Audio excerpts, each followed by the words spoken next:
अस्सलाम वालेकुम viewers. Welcome to Pakistan biggest digital media network. मेरा नाम डॉक्टर मोहम्मद अफान कैसर है। मैं मेदे जिगर का स्पेशलिस्ट हूँ। उर्दू पॉइंट पे हम आपके लिए हमेशा कोई अछूता मौजू लेकर आते हैं। बरतानिया में हाल ही में एक नया स्ट्रेन कोरोना वायरस का दरियाफ्त हुआ। उस स्ट्रेन का नाम है VUI 2020 1201।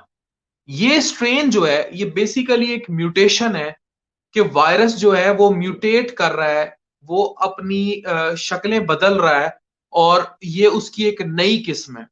अब ये किस्म इस कदर खतरनाक है या हौलनाक है, ये तो आने वाला वक्त बताएगा।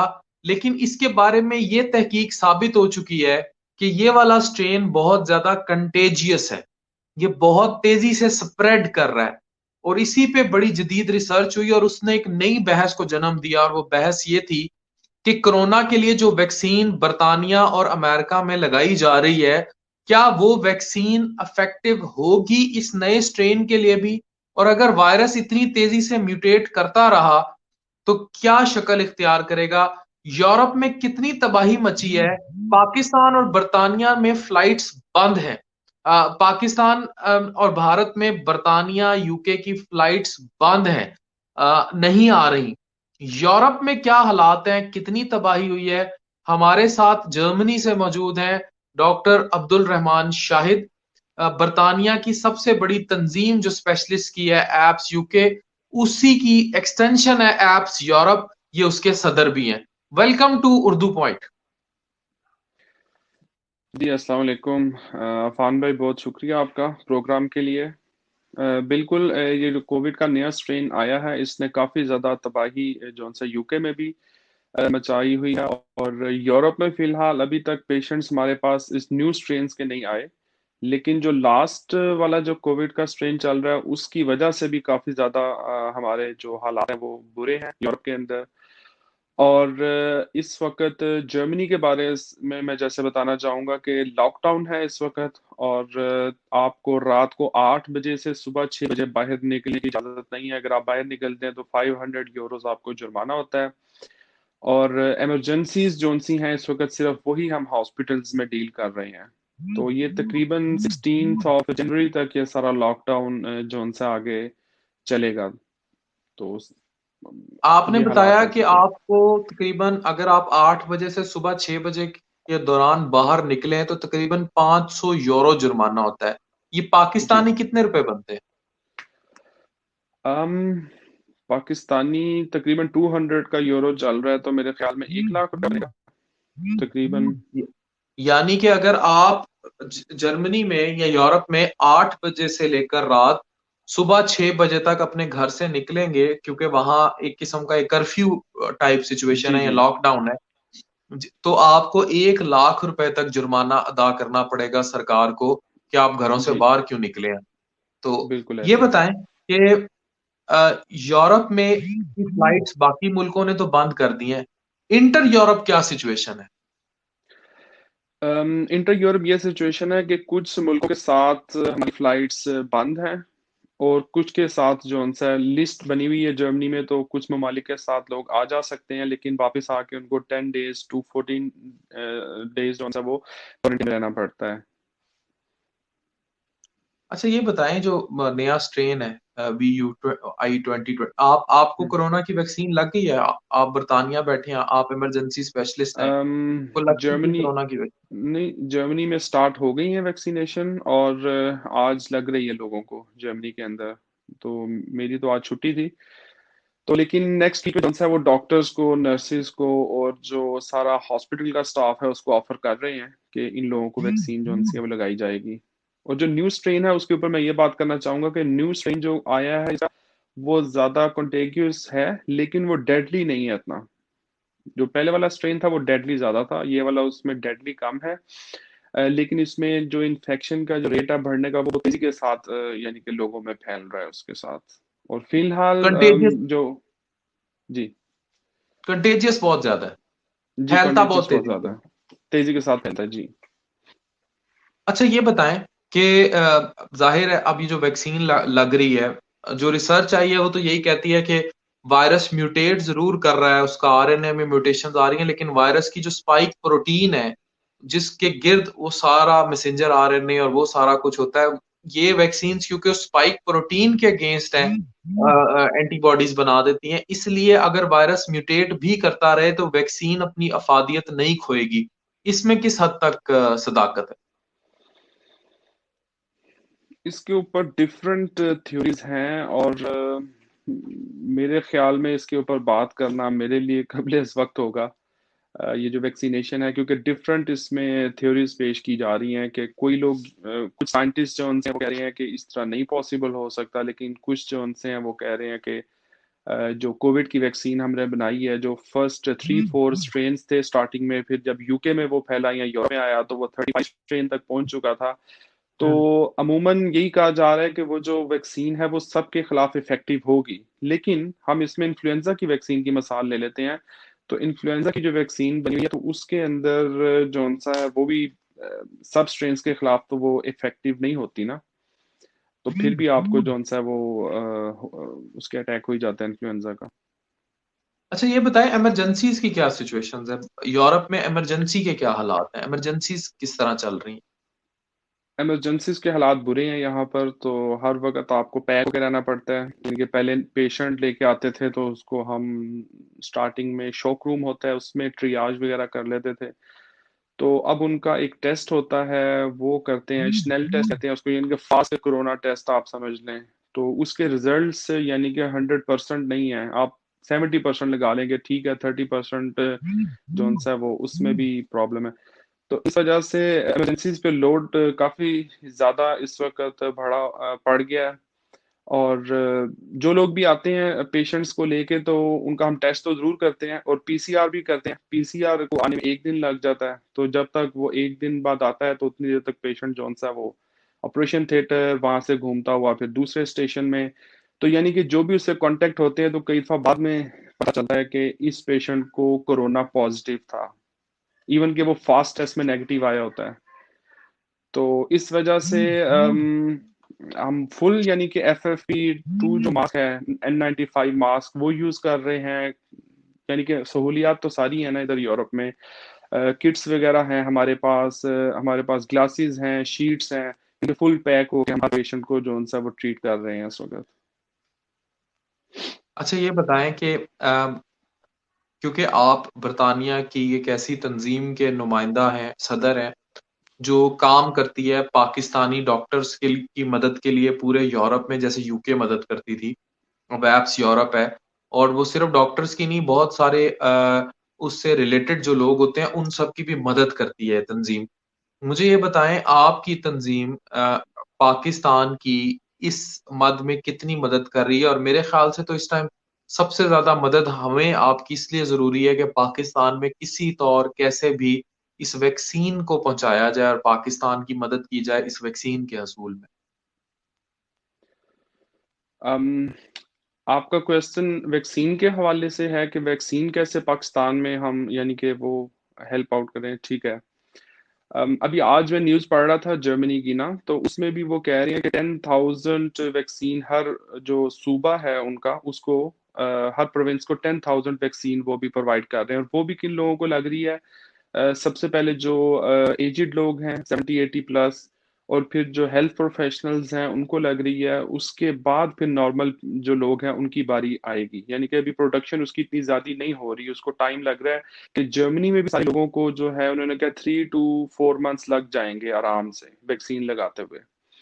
तो उसके बाद हाँ, मतलब कि चंद एक तो पॉसिबल हो सकता है कि बंदा कुछ जो हमारे हाई रिस्क के जो लोग हैं जैसे डॉक्टर्स हैं पाकिस्तान में, उनके लिए कोई ऐसा सिस्टम हम कर सकें, कोशिश कर सकें कि यूरोप से जो वैक्सीन है वो पाकिस्तान में प्रोवाइड कर सकें। लेकिन मुझे लगता है कि इसमें टाइम लगेगा, क्योंकि यूरोपियन जो लोग हैं उनके लिए भी अभी वो पूरी तरह अवेलेबल नहीं हुई। तो उसके बाद बाहर भेजना उनके लिए थोड़ा सा, मुझे लगता है अभी स्टार्टिंग में थोड़ा सा मसला होगा।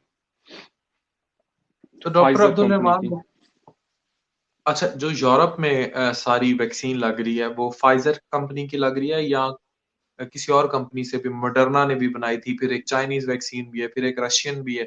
तो कौन सी वैक्सीन जो है वो यूरोप में लगाई जा रही है? अभी सिर्फ फाइजर की वैक्सीन लगी है और बायोटेक मेरा ख्याल है कंपनी, दो कंपनीज की सिर्फ लगी है यूरोप में, जर्मनी के अंदर।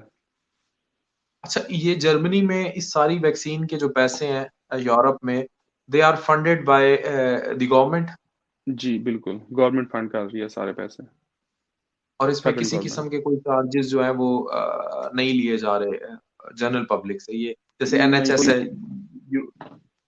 यूके कोई में काम चार्जेस करता नहीं है, है। कोई चार्जेस अच्छा। नहीं है लोगों से किसी किस्म के। अच्छा डॉक्टर अब्दुल रहमान, ये बताएं कि क्योंकि पाकिस्तान में भी कोरोना से 111 डेथ्स हुई हैं, मैं यहाँ रिपीट करता चलूं उर्दू पॉइंट के हम्म। नाजरीन के लिए, कि पिछले 24 घंटे में 111 लोगों की अमवात हुई है सिर्फ पाकिस्तान में कोरोना की वजह से। अब ये कोरोना का पहला स्ट्रेन अटैक कर रहा है तो सेकंड वेव, लेकिन उसमें पहला स्ट्रेन है या कोई नई म्यूटेशन है, इस बारे में कहना बहुत ही कबलज वक्त है, क्योंकि पाकिस्तान में तो म्यूटेशंस पे किसी किस्म की कोई तहकीक हो ही नहीं रही। पाकिस्तान में ये भी इल्जामात लगते रहे हैं कि बहुत सारे और चेस्ट इन्फेक्शंस के लोग जो हैं उनको कोरोना में डाल के कोरोना लेबल कर दिया जाता है, और हर किस्म का, क्योंकि जो छाती का इन्फेक्शन है वो सिर्फ कोरोना नहीं होता, उसमें कम्युनिटी एक्वायर्ड नमूनियाज भी बड़े गंदे किस्म के होते हैं, जो नमूनियाज हो जाते हैं, और आजकल क्योंकि सर्दियों का मौसम है, स्पेशली बूढ़ों में बड़े बुरे किस्म के नमूनियाज हो जाते हैं, जिनको हम कम्युनिटी एक्वायर्ड नमूनिया कहते हैं। वो भी इस किस्म के सिम्टम्स रखते हैं और अलामात रखते हैं, तो तरह तरह का नमूनिया भी हो सकता है जो कोरोना में लेबल होता है। लेकिन 111 अमवात हुई हैं, डॉक्यूमेंटेड है पाकिस्तान में, जो कि कोरोना से हुई हैं आखिरी 24 घंटों में। तो पाकिस्तान में भी इस टाइम वार्ड्स फुल है, इमरजेंसीज फुल है, आईसीयूज फुल है, वेंटिलेटर्स जो है वो जैम पैक हैं, इवन प्राइवेट अस्पतालों में भी वेंटिलेटर्स के असूल पे मुश्किलात का सामना है। तो कोरोना बड़ी बुरे तरीके से उसने अफेक्ट किया है, बड़े बुरे तरीके से पाकिस्तान में भी उसकी दूसरी वेव हमलावर है, और बड़ी शिद्दत से जाने ले रही है। आगे चल के क्योंकि यूरोप में हालात बदतरीन हुए हैं, तो ये कहना बिल्कुल कबल अज वक्त होगा कि पाकिस्तान में आने वाले वक्त में कोरोना के हालात कौन सी करवट लेते हैं और कहाँ जाते हैं, ये बात कहना बिल्कुल कबल अज वक्त है। लेकिन अगर आप यूरोप का पस मंजर आंखों के सामने रखें तो यही कहा जा सकता है कि आने वाले वक्त में शायद हालात खराब होंगे। तो ये पस मंजर जो है वो इसी चीज की तरफ इशारा है। डॉक्टर अब्दुल रहमान, आप आगे हालात किस तरफ देख रहे हैं? अफान भाई, ये जो आपने सारा अभी बात की है, इसके ऊपर मैं थोड़ी सी बात करना चाहूँगा कि मैं तकरीबन जुलाई अगस्त से पाकिस्तान गवर्नमेंट के साथ राब्ते में हूँ। ताहिर साहब जो हैं वो हमारे चेयरपर्सन है एप्स यूरोप के, अब्दुल हफीज साहब, शकील पूरी भाई, डॉक्टर काशिफ चौहान, हम सारों ने मिलके एक लॉकडाउन मेथड हमने बनाया था। डीएसएस लॉकडाउन मेथड उसका नाम था, क्योंकि हम हर जो यूरोप में भी आप देख लीजिए कि जो मसाइल पिछली फर्स्ट जो वेव आई थी उसमें जो प्रॉब्लम पेश आए थे और पाकिस्तान में भी पेश आए थे, तो हमने उसके ऊपर एक मेथड बनाया था कि अगर ये मेथड को इस्तेमाल कर लिया जाए तो डॉक्टर्स की भी बचत हो जाएगी, हमारी इकोनॉमी भी तबाह नहीं होगी और लोड भी हॉस्पिटल्स में नहीं पड़ेगा। तो मुझे अभी तक याद है कि मैंने अक्टूबर में वो पूरा जो पेपर था वो हमने एप्स यूके की वेबसाइट से भी पब्लिश किया था, एप्स यूरोप पे भी हमने पब्लिश किया हुआ है। और उसमें अगर आप 14 पेजेस पढ़ें तो उस पे तरीकाकार लिखा हुआ है कि कैसे हम इन हालात से निपट सकते हैं, क्योंकि कोरोना के साथ हमें चलना पड़ेगा अभी थोड़ा टाइम, क्योंकि फर्स्ट स्ट्रेन खत्म हुई थी तो ये नई चीज यूके में स्टार्ट हो गई है। हमें ज़हनी तौर पे इस पे तैयार रहना पड़ेगा कि हमने किस तरीके से जिंदगी भी साथ चलानी है और इकॉनमी भी तबाह नहीं होने देनी, क्योंकि कोई अग्रेसिव डिसीजन लेने से डॉक्टर्स के ऊपर बख्ती आ जाती है। तो इसलिए ये सारी चीजें जेन में रखनी है। तो हमने पाकिस्तान गवर्नमेंट को भी पेश किया, हमने आर्मी को भी पेश किया, हमने सबको वो मेथड दिया। इवन के यूके ने उस मेथड के ऊपर 3 टीयर बनाए, टीयर 1 2 3, और उन्होंने उसके हिस्सों को कॉपी करके तो अब एक लॉकडाउन मेथड यूके में उन्होंने क्या यानी मेथड है? कि लागू क्या किया है। मेथड है?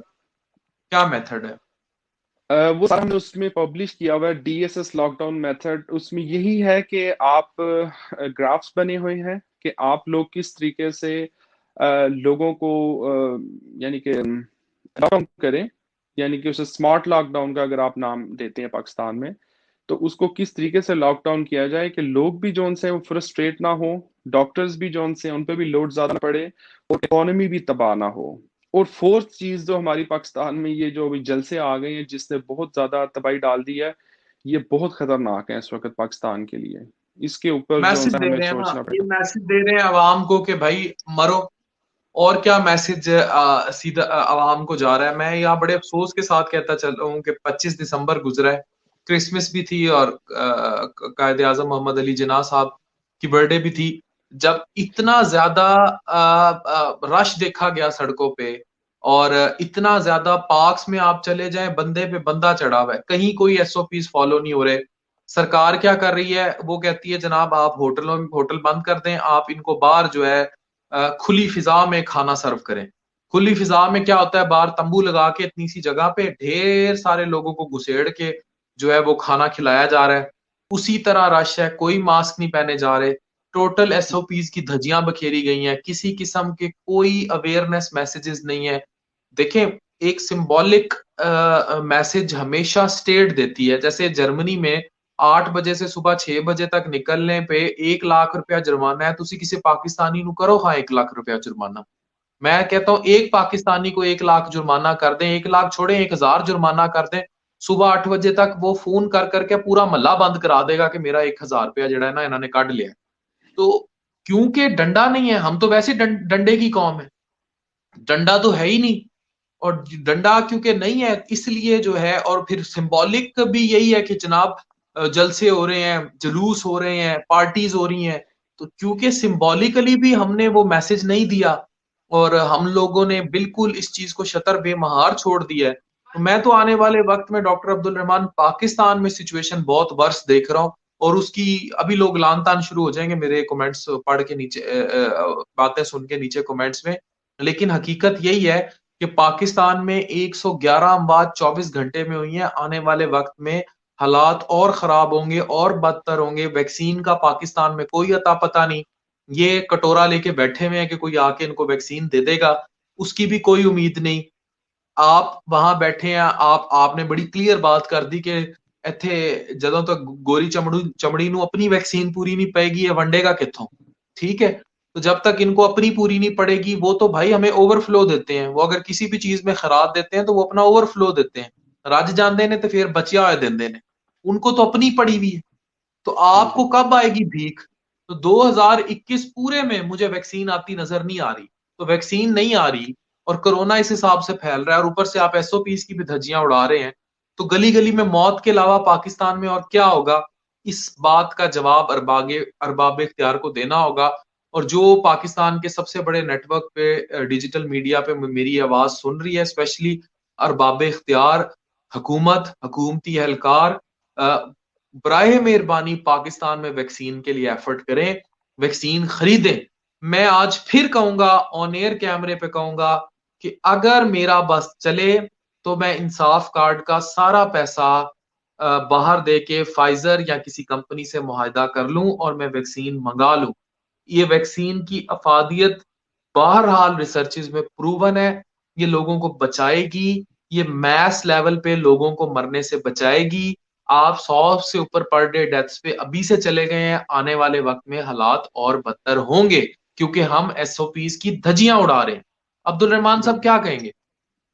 बिल्कुल, मैं आपकी इस बात से इत्तेफाक करता हूँ कि वैक्सीन जो उनसी है वो पाकिस्तान में जैसे आपने कहा 2021 में आती नज़र नहीं आ रही। तो मुझे भी हालात ऐसे ही नज़र आ रहे हैं क्योंकि अमेरिका ने तो सीधा पहले ही कह दिया था कि हमने तो नहीं वैक्सीन देनी पाकिस्तान को। पाकिस्तान ने जब अप्लाई किया था, इवन के पैसे दे के अप्लाई किया था कि हम आपको इतने पैसे देते हैं। और इवन जर्मनी में लास्ट वीक में परसों की बात है, मुझे बता रहे थे कि 800 डेथ्स हुई हैं। ठीक है, यहाँ पर डेथ रेट काफी हाई हो गया जर्मनी में भी ना, और 30 to 35,000 लोग इफेक्ट हो रहे हैं कोरोना से डेली, इवन के इतने सख्त लॉकडाउन के बाद भी। तो इनके अपने हालात बहुत खराब हो गए हैं। तो इस वजह से मुझे लगता यही है कि पहले ये पूरे करेंगे यूरोप को, उसके बाद ये थर्ड वर्ल्ड कंट्रीज की तरफ जो वैक्सीन वगैरह देना स्टार्ट करेंगे, पैसों के साथ या बगैर पैसों के। उससे पहले मुझे मुश्किल नजर आता है फिलहाल। और डॉक्टर अब्दुल पाकिस्तान रहमान, आप में एक जी। एक बड़ी ताकतवर तंजीम के नुमाइंदा हैं, क्या आप गवर्नर पंजाब जिनका टेली मेडिसिन का इनिशिएटिव था, या अरबाब इख्तियार, इवन इमरान खान साहब, क्या हमारी ये तंजीम इन तक ये पैगाम नहीं पहुंचा सकती, या आप कोई ब्रिजिंग या फैसिलिटेशन नहीं कर सकते कि हम ये वैक्सीन खरीद लें, और एटलीस्ट अपने हेल्थ केयर प्रोवाइडर्स को, जो हॉस्पिटल्स में फर्स्ट लाइन फोर्स है, उन तक पहुंचाएं और उसी से फिर आम पब्लिक तक पहुंचाएं। नहीं, आपका बहुत अच्छा आइडिया है। इसके ऊपर इंशाल्लाह हम सारी जो टीम है हम बैठ के सोचेंगे और हम ये कर सकते हैं बिल्कुल इस तरीके से। जो डॉक्टर्स हैं स्पेशली हमारे पाकिस्तान में, और जो नर्सिस, जो हॉस्पिटल का स्टाफ है, उनको सिक्योर करना बहुत ज़रूरी है। क्योंकि आप लोगों के पास मेरा नहीं ख्याल कि हम तो ऐसे होते हैं ना, किट यूज़ की फेंक दी नहीं ले आए, तो वो वाफर मकामी चीज़ें मौजूद होती हैं। तो ਇੱਥੇ पाकिस्तान में ਪਾਕਿਸਤਾਨ ਵਿੱਚ ਤਾਂ ਸਾਨੂੰ ਉਹ ਕਿੱਟ 20 ਦਿਨ ਪਾਣੀ ਪੈਂਦੀ ਹੈ।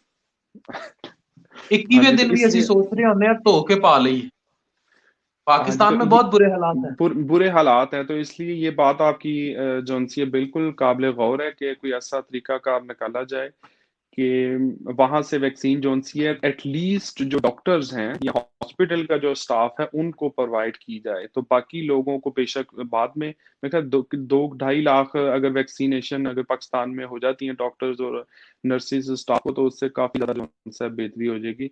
इस पे अच्छा, मैं जरूर पाकिस्तान में सोचूंगा। अब्दुल रहमान साहब, जिनके पास पैसा है ना, वो लोग वैक्सीन लगा रहे हैं। मैंने बड़े लोग ऐसे देखे हैं पैसे वाले, जो यूरोप और अमेरिका जाके वैक्सीन लगवाए हैं। जी, और वहां पे तो लगवा पाकिस्तान में सकते ऐसे हैं। लोग हैं, पाकिस्तान जी में ऐसे लोग हैं जो अमेरिका और यूरोप जाके सिर्फ वैक्सीन लगवाने गए हैं और वैक्सीन लगवा के वापस आ गए हैं। तो जिसके पास पैसा है वो तो यहां तक जा रहे हैं। अब जिसके पास पैसा नहीं है वो तो मरेगा। गरीब तो पाकिस्तान में पहले ही अछूत है, शूदर है, वो तो पहले ही मरता है। तो लेकिन यहाँ तो क्लास ही अप हो गई है ना। ये तो बिल्कुल आईफोन प्रो मैक्स से भी ऊपर की क्लास जो है वो वैक्सीन लगवा रही है। तो बाकी तो फिर बुरे ही हालात हैं। फाहद, कोई क्वेश्चन जी। है वैक्सीन के मुतालिक? हमारे प्रोड्यूसर तो वो स्क्रीन पर ले लें अगर क्वेश्चंस लिए जा सकते हैं तो। डॉक्टर अब्दुल रहमान, मुझे ये बताएं कि एक एवरेज कॉस्ट कितनी है इस वैक्सीन की? एवरेज कॉस्ट जो है मुझे खुद भी इसका कोई खास अंदाजा नहीं है, क्योंकि जर्मनी के अंदर जो है वो हमारी जो इंश्योरेंस कंपनी है या गवर्नमेंट है वही इसको सारा ना करती है, यानी कि खरीदना और करना। इसलिए कॉस्ट का मुझे इसका अंदाजा नहीं है बिल्कुल भी, ऑन एन वैक्सीन एवरेज का। कॉस्ट जो फाइजर की वैक्सीन की है वो पाकिस्तानी 40,000 रुपए है। वो कह रहे हैं सऊदी अरब में जी 10,000 रियाल जुर्माना था कर्फ्यू के दौरान, बाहर निकलने पर कोई बाहर नहीं नजर आता था। ਇੱਥੇ पाकिस्तानियों ਨੂੰ 200 रुपया भी जुर्माना कर दो ना, सड़क खाली हो जाएंगी, कोई नजर नहीं आएगा। पर मसला ये जी। है कि वो क्यों करें? उन्हें जलसे हम्म। चाहिए, उन्हें जुलूस चाहिए, उनको गली गली में जो है रश चाहिए। मुझे समझ नहीं आती कि इस ये मौत जलसे के जुलूस मातम। करने वाले जितने भी लोग हैं ना, ये सब गद्दारे वतन है। मैं आज इधर ऑन एयर आपको कह रहा हूँ, इधर बैठ के, इनको ना पाकिस्तान से कोई लगाव है, ना इन्हें पाकिस्तान के साथ कोई लेना देना है। इनको सिर्फ अपनी ड्रामेबाजी चाहिए। इनको बिल्कुल एहसास नहीं है कि पाकिस्तान में लोग मरते हैं तो मर जाएं। हुकूमत जो उनसी है, मैं ना तो ना हुकूमत से मुझे कोई लेना देना है, ना मुझे इनके साथ। मैं चाहता हूँ कि पाकिस्तान में इन लोगों को कम से कम इतनी सेंस होनी चाहिए कि यार ना हमारे पास इतने जराए हैं ना चीजें हैं, तो हमें इस तरह के काम नहीं करने चाहिए। वो आखिर में लोड सारा डाल के डॉक्टरों पे आता है। डॉक्टरों के पास आके वो लोग डॉक्टरों के गिरबान फाड़ते हैं कि डॉक्टर एक बेचारे उनकी डेथ्स भी हो रही हैं, और वो कहते हैं जी हमारे लोग भी मारे जा रहे हैं। तो ये एक अजीब सा सिचुएशन क्रिएट कर रहे हैं ये सारे लोग। मैं सख्ती से कहा था, फौज को भी कहा था मैंने, और मैंने गवर्नमेंट ऑफ पाकिस्तान को भी कहा था कि ये जल्द से प्लीज बंद करवाएं इनके। 15 नवंबर के बाद से इनके जल्द से नहीं होने चाहिए, ताकि सर्दी के मौसम में ये बहुत तेजी के साथ कोरोना फैलेगा, और वही अब हो रहा है। लेकिन हम तो कह ही सकते हैं ना, अमल तो उन्होंने करवाना है। बिल्कुल, जलसे जो हैं ये one of the major causes हैं। लेकिन अवामी रवैये भी कम नहीं है। अवाम का रवैया भी जहालत पर मुश्तमिल है, और अवाम खुद भी किसी तौर अब कोरोना को एक्सेप्ट करने की तैयार नहीं है। आपको पता है डॉक्टर अब्दुल रहमान, पाकिस्तान में अक्सर लोगों की अक्सरियत ये कहती है कि कोरोना एग्जिस्ट नहीं करता। हमारे यहाँ एक मैस पॉपुलेशन ग्रुप है। मैं ये नहीं कहता कि कोई हम्म। कोई कोई कोई पाकिस्तानी 20% भी पाकिस्तानी ऐसे नहीं होंगे, लेकिन there is still a big huge group जो कोरोना की एग्जिस्टेंस पे सवाल उठाता है। वो कहता है कि कोरोना एग्जिस्ट ही नहीं करता। हमारे यहाँ ऐसा ग्रुप मौजूद है। मजे की बात यह है कि जर्मनी में भी एक ऐसा ग्रुप मौजूद है जो कहता है कि कोरोना एग्जिस्ट नहीं करता। सीरियसली, जर्मनी में भी कुछ लोग ऐसे ये हैं। देखिए, एक बंदे ने कमेंट किया है, साद जफर ने, कि मुझे पता है कि पाकिस्तान में 150 डोजेस जो थी वैक्सीन की इंपोर्ट की गई ऑफ द रिकॉर्ड और हाई प्रोफाइल्स को लगाई गई। इस तरह के वाकयात हुए होंगे, मैं ये नहीं कहता कि इनसे डिनाई किया जा सकता है, क्योंकि पाकिस्तान में बहुत सारे हाई प्रोफाइल्स ऐसे हैं जो बाहर जा रहे हैं और वो वैक्सीन लगा रहे हैं। तो पाकिस्तान में ऐसा वाकया यकीनन हुआ होगा, ये ऑफ द रिकॉर्ड बात नहीं है, ये हुआ होगा कि पाकिस्तान में कुछ मिकदार वैक्सीन की खरीदी गई होगी, मंगाई गई होगी और वो हाई प्रोफाइल्स को लगी होगी। इस बात में शुबा नहीं होना चाहिए, ये ऐन मुमकिन है। मैं ये नहीं कह रहा कि इस पे कोई स्टैंप है, लेकिन ये ऐन मुमकिन है, ऐसा हो सकता है।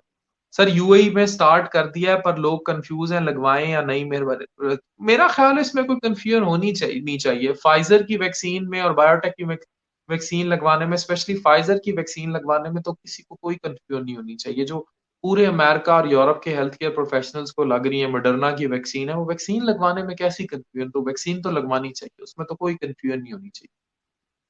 जी वैक्सीन में तो किसी किस्म की क्या कंफ्यूजन। जी शाहिद जी। साहब।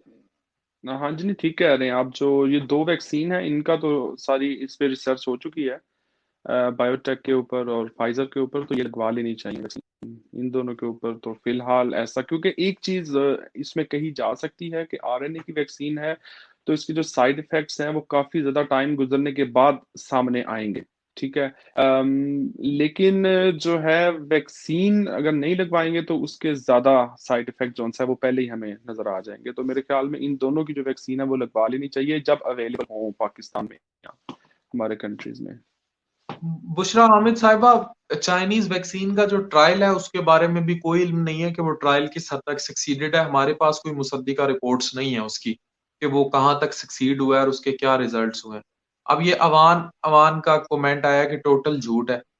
अब आप जैसे लोग हैं, जाहिर है आप लोगों का जब तक अपना कोई नहीं मरेगा, आप लोग नहीं जानेंगे या आप खुद नहीं मर जाएंगे, आप हिसाब नहीं देंगे कब्र में जाके, तब तक आपको नहीं एहसास होगा कि कोरोना एग्जिस्ट करता है। तो हम वो कहते हैं कि आप जहालत से तो लड़ सकते हैं, पढ़ी लिखी जहालत से नहीं लड़ सकती। तो ऐसे कमेंट करने वाले और ऐसी बातें करने वाले पढ़े लिखे जाहिल हैं।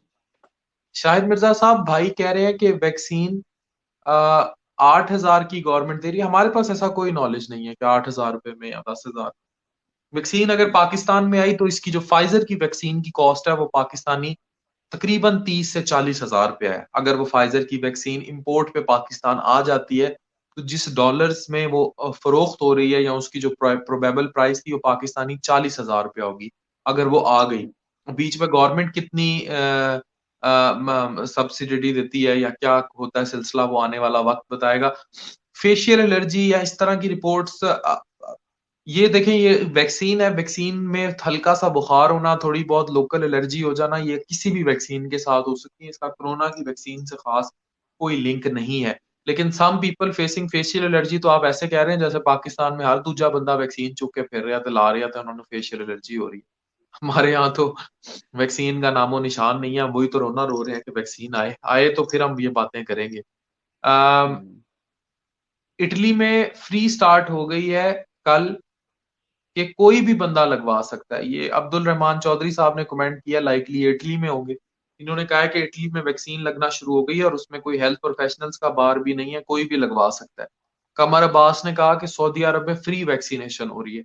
अब ये वो चीजें हैं ना जहां पाकिस्तान देखिए लैग कर रहा है शाहिद साहब, और यहाँ आपकी जी। तंजीमों को हेल्प करनी चाहिए। एप्स Europe is a big hmm. Tanzeem, आपका हर हर मुल्क में एक नुमाइंदा बैठा है और उस नुमाइंदे के नीचे एक नेटवर्क काम कर रहा है। देखिए हम्म। कामरान इलियास साहब, जब भी ये वैक्सीन आएंगी ये उस पैसिफिक स्टोरेज में ट्रांसपोर्ट हो रही हैं कि पाकिस्तान में ये इतने दर्जा हरारत पे रखी जा सकती हैं, ये भी कोई बड़ी बात नहीं है। उस वैक्सीन का जो केस डिजाइन किया है वो ऐसा डिजाइन किया है कि ये वैक्सीन इजीली इंपोर्ट हो सकती है और पाकिस्तान में इस दर्जा हरारत पे रखी भी जा सकती है और लगाई भी जा सकती है। अब देखिए शाहिद हम्म। महबूब साहब का कमेंट है कि मेरे अब्बू की डेथ हो गई है कोरोना से। ठीक है, तो अब जिस शख्स ने कहा था टोटल झूठ है, तो वो इनका कमेंट पढ़ ले। अब ये DSS published by apps UK and Europe is a comprehensive method to diverse variables including economy, और उन्होंने knowledge provincial regional divisional action plan for operational values, इन्होंने पूरा कोई आपका चार्टर आई थिंक डिस्कस किया आपकी तंजीम का।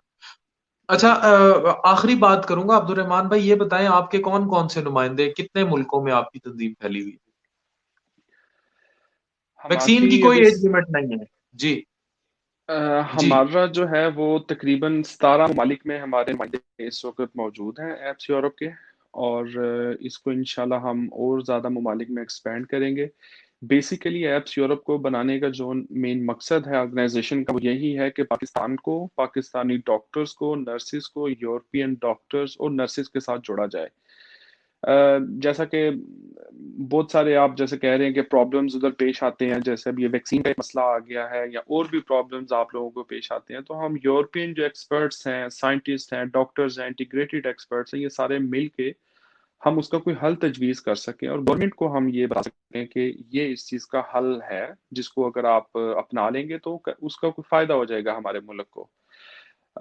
तो इसमें काफ़ी ज़्यादा चीज़ें जो उनसी हैं वो शामिल हैं कि रिसर्च करनी है, उसको फिर डेवलपमेंट कैसे करनी है और उसके बाद हमने कैसे उसको प्रोजेक्ट को अप्लाई करना है। ये सारी चीज़ें उसमें शामिल हैं। डिटेल में मैं नहीं जाता, लेकिन मैं इन शॉर्ट ये कहना चाहता हूँ कि सब पाकिस्तानी डॉक्टर्स और नर्सेस जो भी यूरोप आना चाहते हैं, वो एप्स यूरोप को, हमारी वेबसाइट है appseurope.org। एप्स यूरोप का पेज भी है, फेसबुक का, ट्विटर अकाउंट भी है, इंस्टाग्राम भी, हर जगह पे वो हमें फॉलो कर सकते हैं। उनको यहाँ पे आके जो प्रॉब्लम्स पेश आती हैं लैंग्वेज की, एग्जाम्स की और उसके बाद रेजिडेंसी का कौन सी में वो जाएं और किस में फ्यूचर अच्छा है, तो शादीशुदा उसमें हम लड़कियों उन को मसले सबको। बड़े, मैरिज इश्यूज आ जाते हैं, वहां जाके लड़कियां यहाँ से शादी करके जाती हैं, वहां डिवोर्स के इश्यूज हो जाते हैं। लोग यहाँ से हाँ जी, जाते हैं, पढ़ने के लिए जाते हैं, वहां उनको रहने के मसले शुरू हो जाते हैं। रहने के मसले और बड़े होते हैं जी, मसले हैं, बिल्कुल। धोखे धोखे शुरू हो जा सकते हैं। तो बिल्कुल, ये ये सारे सारी मसले शुरू होते सब सब मसले जो उनसे हैं वो हमसे डिस्कस कर सकते हैं और हम उनको इन सारे मसाइल में हेल्प करेंगे। और एक जो आपने शादी से बात की, मुझे याद आया कि जर्मनी में काफ़ी ज़्यादा ऐसे लड़कियां हैं जिनकी शादी जर्मनी में हुई है और वो यहाँ पे आगे फिर अपना कैरियर आगे नहीं बढ़ा पाती, क्योंकि बहुत मुश्किल है यूरोप में लैंग्वेज वगैरह और सारा कुछ। तो अल्हम्दुलिल्लाह काफ़ी ज़्यादा लोगों की मैंने हेल्प ऑलरेडी की है, जो कि माशाल्लाह आप डॉक्टर बन के तो अपनी सीट्स पे जा चुके हैं। तो अब ऑर्गेनाइजेशन के थ्रू सिर्फ जर्मनी तक महदूद नहीं रखा, बल्कि पूरे यूरोप में जो हमारी टीम्स हैं वो डॉक्टर्स की हेल्प करेंगी और उनको उनकी सीट तक पहुंचने में मदद करेंगी। बहुत शुक्रिया। डॉक्टर अब्दुल रहमान शाहिद साहब हमारे साथ मौजूद थे। इमरजेंसी स्पेशलिस्ट हैं जर्मनी में, और प्रेसिडेंट हैं बरतानिया की तंजीम एप्स यूरोप के। और बहुत अच्छा काम कर रहे हैं। ये एक नुज़ायदा तंजीम थी एप्स यूके के नाम से, जो बनाई डॉक्टर अब्दुल हफीज ने, मिस्टर शकील पुरी ने, और फिर उसकी एक्सटेंशन होगी पूरे यूरोप में, और आने वाले वक्त में ये इंशाल्लाह मुल्क दुनिया के बाकी हिस्सों में भी फैलेगी। वैक्सीन मंगाएं, और वैक्सीन में हमारी ये तंजीमें भी हेल्प करेंगी। और बाबे इख्तियार प्लीज ये सुन लें, हाई प्रोफाइल्स को वैक्सीन लग भी गई तो हाई प्रोफाइल्स का कोई प्यारा चला जाएगा। क्योंकि आप अपने आप को तो बचा लेंगे, लेकिन अपनी आंखों के सामने मरता अपना प्यारा जरूर देखेंगे, क्योंकि दूसरों के प्यारे मर रहे हैं। और अगर आपकी आंखों के सामने मौत नाच रही हो, आप पूरा शहर जल रहा हो, तो आप ये मत भूलें कि उसकी आग आपके महल तक नहीं आएगी। नेहरू को याद रखें, वो बांसुरी बजा रहा था और पूरा शहर जल रहा था।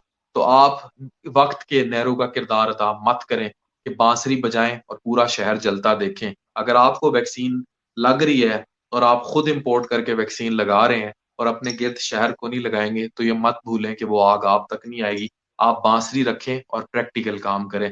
डॉक्टर मोहम्मद अफान कैसर, उर्दू पॉइंट, साइनिंग ऑफ।